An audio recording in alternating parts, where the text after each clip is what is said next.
ಎಲ್ಲರಿಗೂ ನಮಸ್ಕಾರ ಸ್ನೇಹಿತರೆ. ಇವತ್ತಿನ ಈ ವಿಡಿಯೋದಲ್ಲಿ ಶ್ರಾವಣ ಸೋಮವಾರದ ವ್ರತ ಮತ್ತು ಶಿವಪೂಜೆಯನ್ನು ಹೇಗೆ ಮಾಡಬೇಕು, ಪೂಜೆಗೆ ಬೇಕಾಗುವ ಮುಖ್ಯ ಸಾಮಗ್ರಿಗಳು ಯಾವುವು ಹಾಗೂ ಪೂಜಾ ವಿಧಾನವೇಗೆ, ಈ ದಿನ ಉಪವಾಸದ ನಿಯಮಗಳನ್ನು ಹೇಗೆ ಆಚರಣೆ ಮಾಡಬೇಕು, ಶ್ರಾವಣ ಸೋಮವಾರದ ವಿಶೇಷತೆಗಳೇನು, ಶ್ರಾವಣ ಸೋಮವಾರದಲ್ಲಿ ಯಾವ ನಿಯಮಗಳನ್ನು ಅನುಸರಿಸಬೇಕು ಹಾಗೂ ಬಗ್ಗೆ ಸಂಪೂರ್ಣ ಮಾಹಿತಿಯನ್ನು ಇವತ್ತಿನ ಈ ವಿಡಿಯೋ ಮೂಲಕ ತಿಳಿದುಕೊಳ್ಳೋಣ ಸ್ನೇಹಿತರೆ. ಶ್ರಾವಣ ಸೋಮವಾರದ ವ್ರತ ಮತ್ತು ಶಿವಪೂಜಾ ವಿಧಾನವನ್ನು ಅತ್ಯಂತ ಭಕ್ತಿ ಮತ್ತು ಶ್ರದ್ಧೆಯಿಂದ ಆಚರಣೆ ಮಾಡುತ್ತೇವೆ. ಶ್ರಾವಣ ಮಾಸದ ಸೋಮವಾರಗಳಂದು ಪರಶಿವನನ್ನು ಆರಾಧಿಸುವುದರಿಂದ ಸಕಲ ಕಷ್ಟಗಳು ನಿವಾರಣೆಯಾಗಿ ಸುಖ ಸಮೃದ್ಧಿ ಲಭಿಸುತ್ತದೆ. ಶ್ರಾವಣ ಮಾಸದಲ್ಲಿ ಬರುವ ಪ್ರತಿಯೊಂದು ಸೋಮವಾರವೂ ಸನಾತನ ಧರ್ಮದಲ್ಲಿ ವಿಶೇಷ ಮಹತ್ವವನ್ನು ಹೊಂದಿದೆ. ಹಿಂದೂ ಪಂಚಾಂಗದ ಪ್ರಕಾರ ಈ 5ನೇ ತಿಂಗಳು ಶಿವನಿಗೆ ಸಮರ್ಪಿತವಾಗಿದೆ. ಈ ಮಾಸದಲ್ಲಿ ವಿಧಿವಿಧಾನಗಳ ಪ್ರಕಾರ ಭಗವಾನ್ ಶಂಕರನನ್ನು ಪೂಜಿಸಿದರೆ ಅವನು ತುಂಬ ಸಂತೋಷವಾಗುತ್ತಾನೆ ಮತ್ತು ಎಲ್ಲ ಆಸೆಗಳನ್ನು ಈಡೇರಿಸುತ್ತಾನೆ.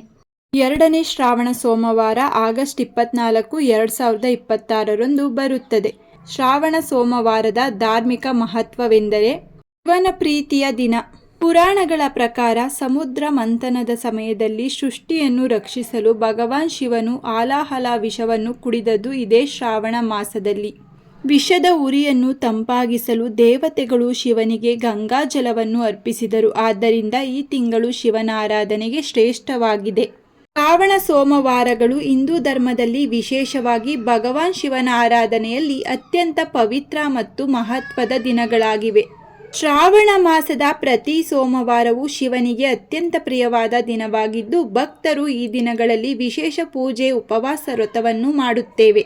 ಇಷ್ಟಾರ್ಥ ಸಿದ್ಧಿ. ಈ ದಿನದಂದು ಭಕ್ತಿಯಿಂದ ಉಪವಾಸ ಇದ್ದು ಶಿವನನ್ನು ಪೂಜಿಸುವುದರಿಂದ ದೀರ್ಘಕಾಲದ ಕಷ್ಟಗಳು ದೂರವಾಗಿ ಸುಖ ಸಮೃದ್ಧಿ ಮತ್ತು ಮನೋಕಾಮನೆಗಳು ಈಡೇರುತ್ತವೆ. ಶ್ರಾವಣ ಸೋಮವಾರದ ಪೂಜೆಯ ಪೂರ್ವ ಸಿದ್ಧತೆ. ಮುಂಜಾನೆ ಸೂರ್ಯೋದಯಕ್ಕೂ ಮುನ್ನ ಎದ್ದು ಸ್ನಾನ ಮಾಡಿ ಮಡಿ ಬಟ್ಟೆಗಳನ್ನು ಧರಿಸಿಕೊಳ್ಳಬೇಕು.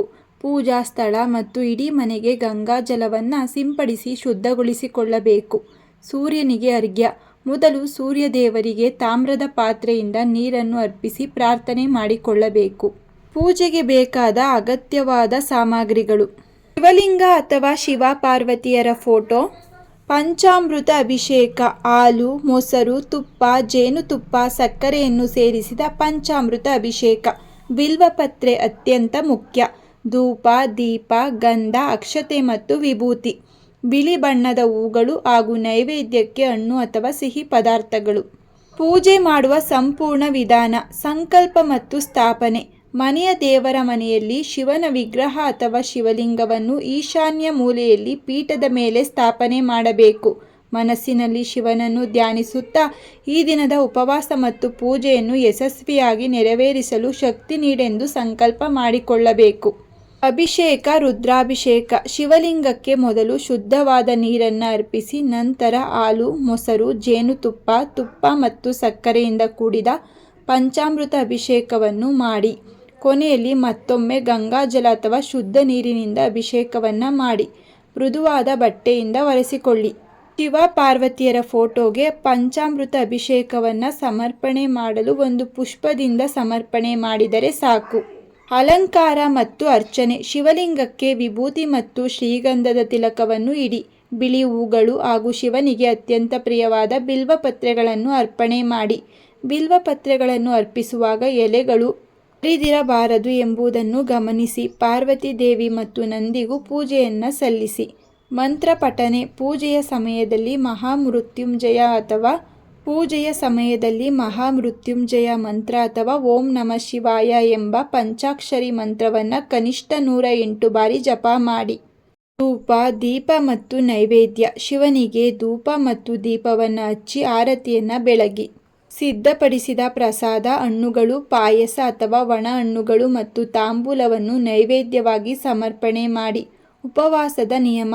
ದಿನವಿಡೀ ಉಪವಾಸ ವ್ರತ ಆಚರಿಸುವುದು ಶ್ರೇಷ್ಠ. ಸಂಪೂರ್ಣ ಉಪವಾಸ ಸಾಧ್ಯವಾಗದಿದ್ದರೂ ಹಣ್ಣು ಹಾಗೂ ಹಾಲನ್ನು ಸೇವಿಸಬಹುದು. ಫಲಹಾರ. ಸಂಜೆ ಶಿವನಿಗೆ ಮತ್ತೊಮ್ಮೆ ಆರತಿ ಮಾಡಿ ಪ್ರಸಾದವನ್ನು ಸ್ವೀಕರಿಸಿ ಉಪವಾಸವನ್ನು ಮುಗಿಸಬಹುದು. ಆರತಿ, ನೈವೇದ್ಯ ಎಲ್ಲವೂ ಮುಗಿದ ನಂತರ ವ್ರತಕಥೆ. ಪೂಜೆಯ ನಂತರ ಶ್ರಾವಣ ಸೋಮವಾರದ ವ್ರತಕಥೆಯನ್ನು ಓದಬೇಕು ಅಥವಾ ಕೇಳಬೇಕು.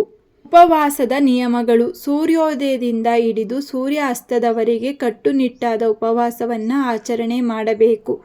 ಸಂಪೂರ್ಣ ಉಪವಾಸ ಮಾಡಲು ಸಾಧ್ಯವಾಗದವರು, ಹಿರಿಯರು, ಆರೋಗ್ಯ ಪೀಡಿತರು ಹಾಲು, ಹಣ್ಣುಗಳು ಅಥವಾ ಸಾಬುದಾನಿ, ಕಿಚಡಿಯಂತಹ ಫಲಹಾರವನ್ನು ಸೇವಿಸಬಹುದು. ಸಾಯಂಕಾಲದ ಶಿವಪೂಜೆ ಮುಗಿದ ನಂತರ ಸಾತ್ವಿಕ ಆಹಾರವನ್ನು ಸೇವಿಸಿ ಉಪವಾಸವನ್ನು ಮುಗಿಸಬಹುದು.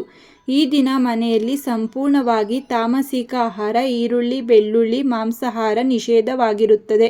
ಶ್ರಾವಣ ಸೋಮವಾರದಂದು ಶಿವನನ್ನು ಪೂಜಿಸುವುದರಿಂದ, ಉಪವಾಸ ವ್ರತವನ್ನು ಮಾಡುವುದರಿಂದ ಆ ವ್ಯಕ್ತಿಯ ಎಲ್ಲ ಇಷ್ಟಾರ್ಥಗಳು ಈಡೇರುತ್ತವೆ ಹಾಗೂ ಶ್ರಾವಣ ಸೋಮವಾರದ ವ್ರತದಿಂದ ಶಿವನು ವ್ಯಕ್ತಿಯ ಕಷ್ಟಗಳನ್ನು ದೂರ ಮಾಡಿ ಆತನಿಗೆ ಸಕಲ ಸುಖಗಳನ್ನು ವರವಾಗಿ ನೀಡುತ್ತಾನೆ. ಶಿವಪುರಾಣದಲ್ಲಿ ಶಿವನಿಗೆ ಅಭಿಷೇಕ ಮಾಡುವುದರಿಂದ ಆಗುವ ಫಲವನ್ನು ಹೇಳಲಾಗಿದೆ. ಶಿವನಿಗೆ ಯಾವ ಯಾವ ವಸ್ತುಗಳಿಂದ ಅಭಿಷೇಕ ಮಾಡುವುದರಿಂದ ಏನು ಪ್ರಯೋಜನ ಎನ್ನುವುದನ್ನು ಕೂಡ ಹೇಳಲಾಗಿದೆ. ಉದಾಹರಣೆಗೆ, ಜಲಾಭಿಷೇಕದಿಂದ ದುಃಖನಾಶ, ಕಬ್ಬಿನ ರಸದಿಂದ ಧನಲಾಭ, ಜೇನುತುಪ್ಪದಿಂದ ಅಖಂಡ ಸುಖ, ಹಸಿ ಹಾಲಿನಿಂದ ಪುತ್ರ ಸುಖ, ಸಾಸಿವೆ ಎಣ್ಣೆಯಿಂದ ಶತ್ರುನಾಶ. ಹೀಗೆ ತುಪ್ಪ ಸಮರ್ಪಣೆಯಿಂದ ನಮ್ಮೆಲ್ಲ ಆಸೆಗಳು ಈಡೇರುತ್ತವೆ. ಶಿವನ ಆರಾಧನೆ. ಶ್ರಾವಣ ಸೋಮವಾರಗಳು ಶಿವನಿಗೆ ಅತ್ಯಂತ ಪ್ರಿಯವಾದ ದಿನಗಳು. ಈ ದಿನಗಳಲ್ಲಿ ಭಕ್ತರು ಉಪವಾಸ ಇದ್ದು ಶಿವಲಿಂಗಕ್ಕೆ ಜಲಾಭಿಷೇಕ, ಕ್ಷೀರಾಭಿಷೇಕ ಹಾಗೂ ರುದ್ರಾಭಿಷೇಕಗಳನ್ನು ಮಾಡುತ್ತೇವೆ. ಶ್ರಾವಣ ತಿಂಗಳಿನಲ್ಲಿ ಮಾಂಸಾಹಾರ, ಈರುಳ್ಳಿ ಮತ್ತು ಬೆಳ್ಳುಳ್ಳಿಯನ್ನು ತ್ಯಜಿಸಿ ಸಂಪೂರ್ಣ ಸಾತ್ವಿಕ ಆಹಾರವನ್ನು ಸೇವಿಸಬೇಕು. ಸ್ನೇಹಿತರೆ, ಇವತ್ತಿನ ಈ ವಿಡಿಯೋದಲ್ಲಿ ಶ್ರಾವಣ ಸೋಮವಾರದ ವಿಶೇಷತೆ, ಶಿವನ ಪೂಜೆ ಹೇಗೆ ಮಾಡುವುದು ಹಾಗೂ ಶ್ರಾವಣ ಸೋಮವಾರದಂದು ಶಿವನನ್ನು ಪೂಜಿಸುವುದು ಹೇಗೆ, ಶ್ರಾವಣ ಸೋಮವಾರದ ದಿನ ಶಿವಪೂಜೆ ಮಾಡುವುದರ ಪ್ರಯೋಜನವೇನು, ಈ ಮಾಸದ ಮಹತ್ವವೇನು, ಶಿವನ ಪೂಜೆ ಮಾಡುವಾಗ ಯಾವ ಮಂತ್ರಗಳನ್ನು ಪಠಿಸಬೇಕು, ಪ್ರಾಮುಖ್ಯತೆ ಏನು ಎಂಬ ಎಲ್ಲ ಮಾಹಿತಿಯನ್ನು ಇವತ್ತಿನ ಈ ವಿಡಿಯೋದಲ್ಲಿ ಸಂಪೂರ್ಣವಾಗಿ ತಿಳಿಸಿದ್ದೇವೆ. ಸ್ನೇಹಿತರೆ, ಇವತ್ತಿನ ಈ ಮಾಹಿತಿ ನಿಮಗೆ ಇಷ್ಟವಾಗಿದ್ದಲ್ಲಿ ಈ ವಿಡಿಯೋವನ್ನು ಲೈಕ್ ಮಾಡಿ, ಹಾಗೆ ನಿಮ್ಮ ಫ್ಯಾಮಿಲಿ ಮತ್ತು ಫ್ರೆಂಡ್ಗೆ ಶೇರ್ ಮಾಡಿ. ಇದೇ ರೀತಿಯ ಮತ್ತಷ್ಟು ಮಾಹಿತಿಗಾಗಿ ನಮ್ಮ ಚಾನಲನ್ನು ಸಬ್ಸ್ಕ್ರೈಬ್ ಮಾಡಿಕೊಳ್ಳಿ. ಮತ್ತೆ ಸಿಗೋಣ ಮತ್ತೊಂದು ಮಾಹಿತಿಯ ಮೂಲಕ. ಎಲ್ಲರಿಗೂ ಧನ್ಯವಾದಗಳು.